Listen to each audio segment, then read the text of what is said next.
अॼु खां 15 साल पोइ 40 सालनि जी उमिरि में पाण सॻोरनि सल्लल्लाहु अलैहि वसल्लम जिन खे अल्लाह ताला तरफ़ां नबूअत मिली।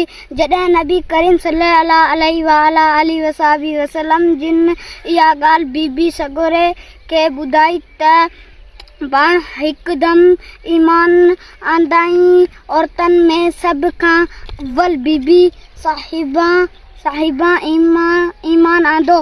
नबी करीम सल्लल्लाहु अलैहि वसल्लम जिन फरमायो त बीबी ख़दीजा मुंहिंजी बीबियुनि में सभिनी खां बहितर हुई, छो त जॾहिं माण्हू मूंखे नबी करे न मञींदा हुआ तॾहिं हुन मूं ते ईमान आंदो।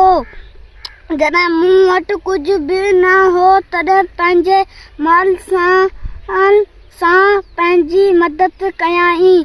अल्लाह ताला हुन मां मूं खे औलाद रमज़ान जे भलारे महीने जे हर राति ऐं हर ॾींहुं बरकत वारो आहे, पर सभिनी रातियुनि में शबे क़द्र सभिनी खां भली राति आहे। शबे क़द्र खे लैलतुल क़द्र बि चवंदा आहिनि। अहिड़े शादी क़ुर्बानी शरीफ़ जी सूरत अल क़द्र हिकु भेरे हज़ूर जिन खे असां अर्ज़ु कयो त साईं अॻुवारनि माण्हुनि जी ॼमरूं असां वॾियूं हुयूं, असां